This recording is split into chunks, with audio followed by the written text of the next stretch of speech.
ಓಂ ಶಾಂತಸ್ವರೂಪಂ ಕರುಣಾಕರಂತಂ ಸಂತಾಪಹಾರಂ ಭಜತಾಂ ನರಾಣಾಂ ತುಂಗಾತೀರೆ ನಿವಾಸಂ ದಯಾಳುಂ ಶ್ರೀರಾಘವೇಂದ್ರಂ ಶರಣಂ ಪ್ರಪದ್ಯೆ. ಇಂದು ಅತ್ಯಂತ ಶುಭಕರವಾದಂತಹ ಗುರು ಪುಷ್ಯಾಮೃತವನ್ನು ಹೊಂದಿರುವಂತಹ ದಿನವಾಗಿದೆ. ಗುರುದೇವರ ಅನುಗ್ರಹಕ್ಕಾಗಿ ಇಂತಹ ಅದ್ಭುತ ದಿನದಂದು ಗುರುವಿನ ಆರಾಧನೆಯನ್ನು ಮಾಡಬೇಕು. ನಮ್ಮ ದುಃಖ ದುಮ್ಮಾನಗಳನ್ನು ಹೇಗೆ ನಾವು ದೇವರಲ್ಲಿ ತೋಡಿಕೊಂಡು ಕಷ್ಟವನ್ನು ಪರಿಹಾರ ಮಾಡು ಅಂತ ಕೇಳ್ಕೊತೀವೋ, ಅದೇ ರೀತಿ ಗುರುರಾಯರ ಮುಂದೆ ಭಕ್ತಿಯಿಂದ ಶ್ರದ್ಧೆಯಿಂದ ಬೇಡಿಕೊಂಡರೆ ಸಾಕು, ಅವರು ಎಲ್ಲವನ್ನ ನಿವಾರಿಸ್ತಾರೆ. ಶ್ರೀಗಳ ಪಾದದಲ್ಲಿ ನಮ್ಮ ಚಿಂತೆಯನ್ನು ಬಿಟ್ಟು ಆರಾಮವಾಗಿ ಜೀವಿಸಬಹುದು. ಅಂತಹ ಅದ್ಭುತವಾದಂತಹ ದಿನವಾದಂತಹ ಇಂದು ಅಧಿಕ ಮಾಸವೂ ಆಗಿದೆ.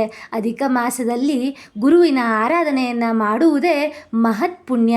ಅಂಥದರಲ್ಲೂ ಇಂದು ಈ ಅಮೃತಗಳಿಗೆಯ ದಿನ ರಾಘವೇಂದ್ರ ಸ್ವಾಮಿಗಳ ಪವಿತ್ರವಾದಂತಹ ಮಂತ್ರವನ್ನು ಶ್ರವಣ ಮಾಡೋದು ಅಂದರೆ ಕಮ್ಮಿನ. ಹಾಗಾಗಿ ಈ ದಿನ ರಾಘವೇಂದ್ರ ಸ್ವಾಮಿಗಳ ಮಹಾಮಂತ್ರದ ಪಾರಾಯಣವನ್ನು ಈ ವಿಡಿಯೋದಲ್ಲಿ ಮಾಡೋಣ. ಇಂತಹ ಧಾರ್ಮಿಕ ಮಾಹಿತಿಗಳಿಗಾಗಿ ಮಂತ್ರಗಳಿಗಾಗಿ ನನ್ನ ಚಾನಲ್ನ ಸಬ್ಸ್ಕ್ರೈಬ್ ಮಾಡಿಕೊಂಡು ಫಾಲೋ ಮಾಡೋದನ್ನು ಮರಿಬೇಡಿ. ಭಕ್ತಿಯಿಂದ ಶ್ರದ್ಧೆಯಿಂದ ಪೂರ್ತಿಯಾಗಿ ಮಂತ್ರದ ಪಠಣೆಯನ್ನು ಕೇಳಿಕೊಂಡು ಕೊನೆಯಲ್ಲಿ ಓಂ ಶ್ರೀ ಗುರು ರಾಘವೇಂದ್ರಾಯ ನಮಃ ಅಂತ ಕಮೆಂಟ್ ಮಾಡಿ. ರಾಘವೇಂದ್ರ ಸ್ವಾಮಿಗಳ ಕೃಪೆಯು ನಿಮಗೂ ನಿಮ್ಮ ಕುಟುಂಬಕ್ಕೂ ಸದಾ ನೆಲೆಯಾಗಿರಲಿ. ರಾಘವೇಂದ್ರ ಸ್ವಾಮಿಗಳ ಮೇಲೆ ಭಕ್ತಿಯನ್ನು ಇಟ್ಟು ಶ್ರದ್ಧೆಯಿಂದ ಬೇಡಿಕೊಳ್ಳಿ. ಎಂಥದ್ದೇ ಕಷ್ಟವಾಗಲಿ ಮಾಯವಾಗುತ್ತೆ.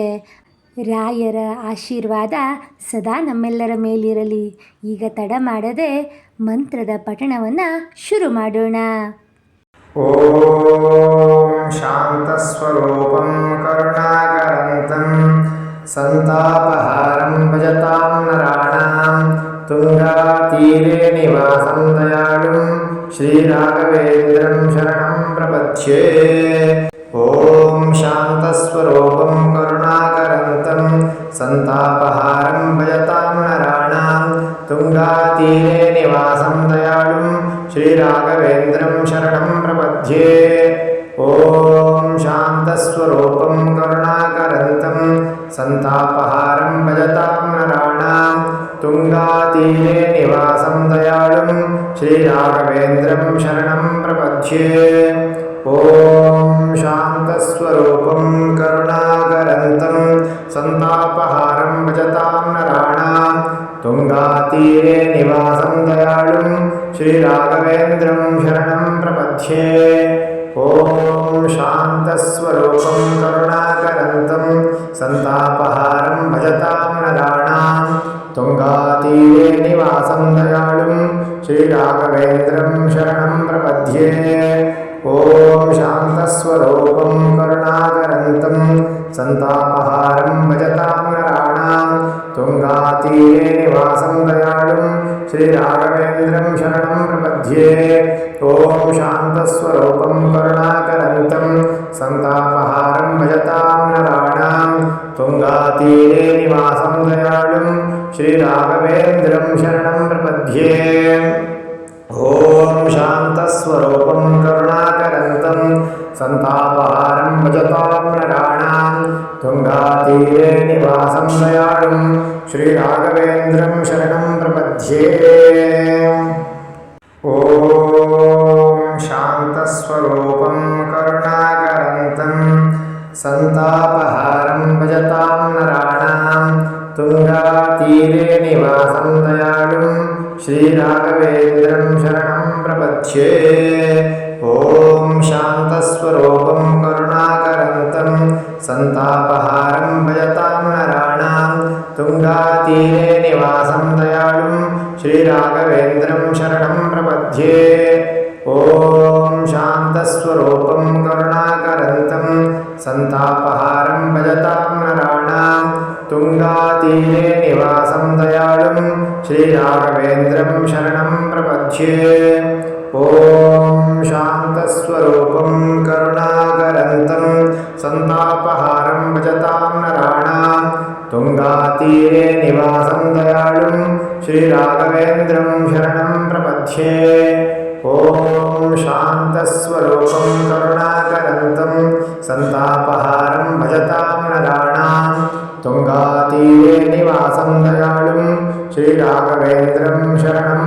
प्रपद्ये ॐ शान्तस्वरूपं करुणाकरन्तं सन्तापहारं भजतां नराणां तुङ्गातीरे निवासं दयालुं श्रीराघवेन्द्रं शरणं प्रपद्ये ॐ शान्तस्वरूपं करुणाकरन्तं सन्तापहारं भजतां नराणां तुङ्गातीरे निवासं दयालुं श्रीराघवेन्द्रं शरणं प्रपद्ये ॐ शान्तस्वरूपं करुणाकरन्तं सन्तापहारं भजतां नराणां तुङ्गातीरे निवासं दयालुं श्रीराघवेन्द्रं शरणं प्रपद्ये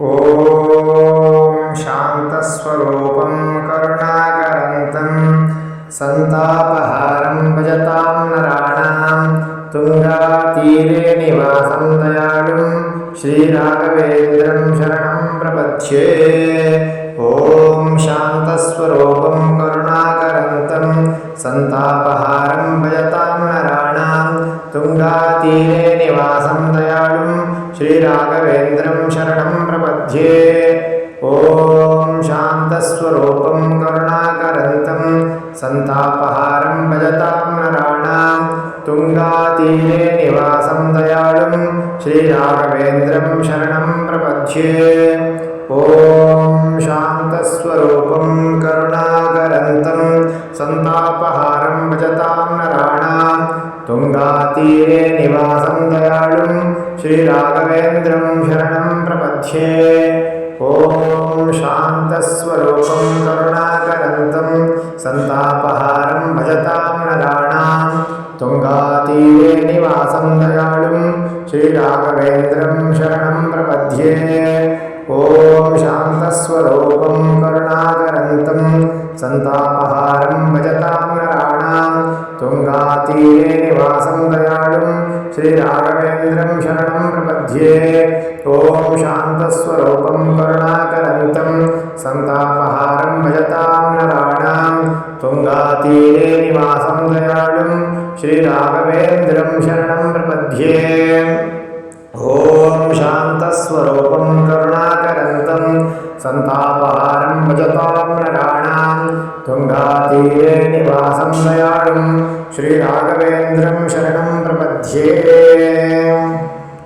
ॐ शान्तस्वरूपं करुणाकरन्तं सन्तापहारं भजतां नराणां तुङ्गातीरे निवासं दयालुं श्रीराघवेन्द्रं शरणं प्रपद्ये ॐ शान्तस्वरूपं करुणाकरन्तं सन्तापहारं भजतां नराणां तुङ्गातीरे निवासं दयालुं श्रीराघवेन्द्रं शरणं प्रपद्ये ॐ शान्तस्वरूपं करुणाकरन्तं सन्तापहारं भजतां नराणां तुङ्गातीरे निवासं दयालुं श्रीराघवेन्द्रं शरणं प्रपद्ये ॐ शान्तस्वरूपं करुणाकरन्तं सन्तापहारं भजतां नराणां तुङ्गातीरे निवासं दयालुं श्रीराघवेन्द्रं शरणं प्रपद्ये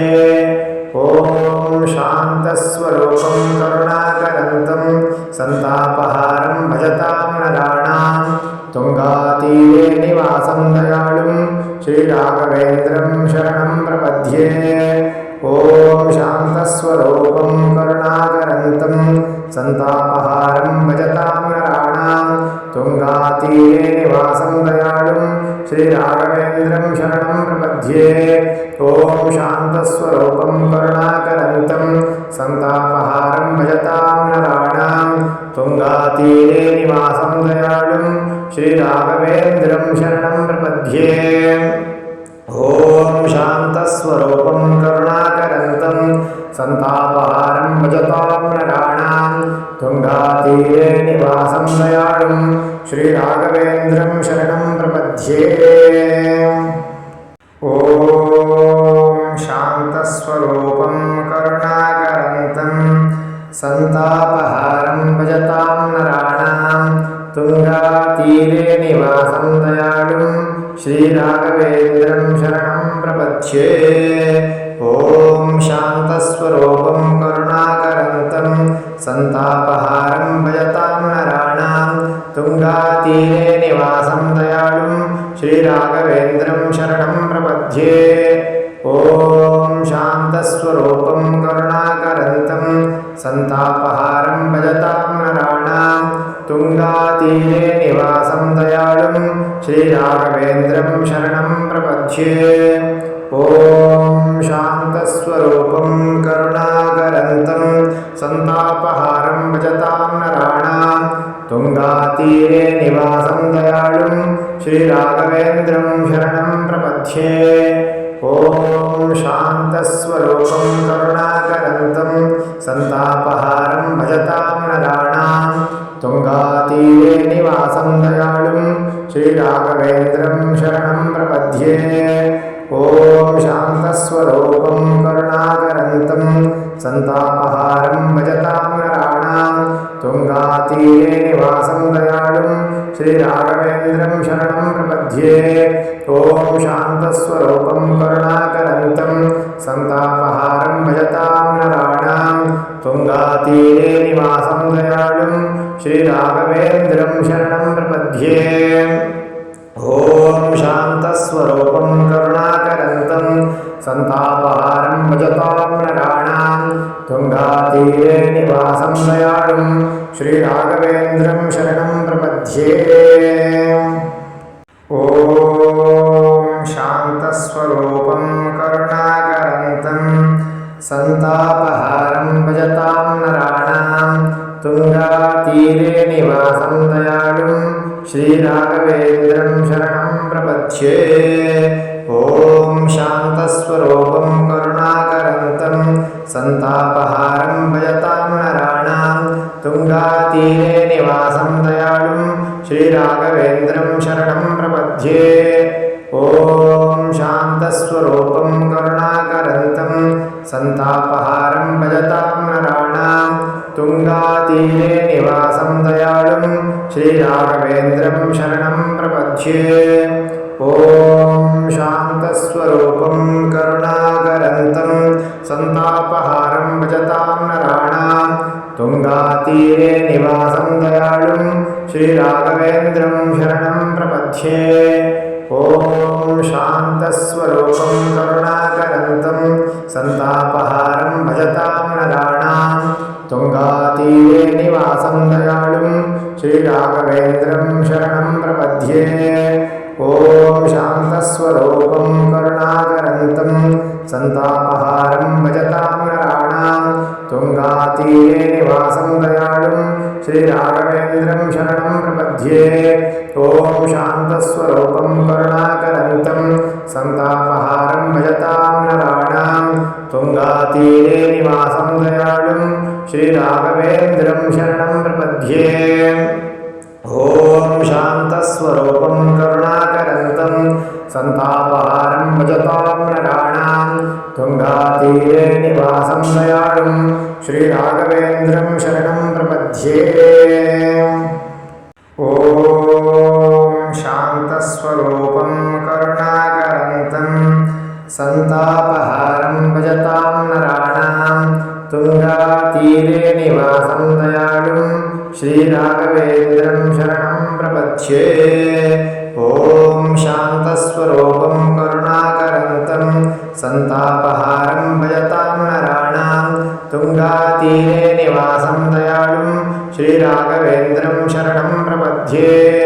ॐ शान्तस्वरूपं करुणाकरन्तं सन्तापहारं भजतां नराणां तुङ्गातीरे निवासं दयालुं श्रीराघवेन्द्रं शरणं प्रपद्ये।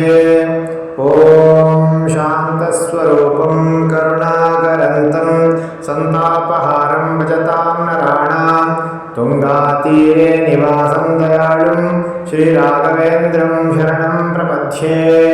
ॐ शान्तस्वरूपं करुणाकरन्तं सन्तापहारं भजतां नराणां तुङ्गातीरे निवासं दयालुं श्रीराघवेन्द्रं शरणं प्रपद्ये। ॐ शान्तस्वरूपं करुणाकरन्तं सन्तापहारं भजतां नराणां तुङ्गातीरे निवासं दयालुं श्रीराघवेन्द्रं शरणं प्रपद्ये ॐ शान्तस्वरूपं करुणाकरन्तं सन्तापहारं भजतां नराणां तुङ्गातीरे निवासं दयालुं श्रीराघवेन्द्रं शरणं प्रपद्ये ॐ शान्तस्वरूपं करुणाकरन्तं सन्तापहारं भजतां नराणां तुङ्गातीरे निवासं दयालुं श्रीराघवेन्द्रं शरणं प्रपद्ये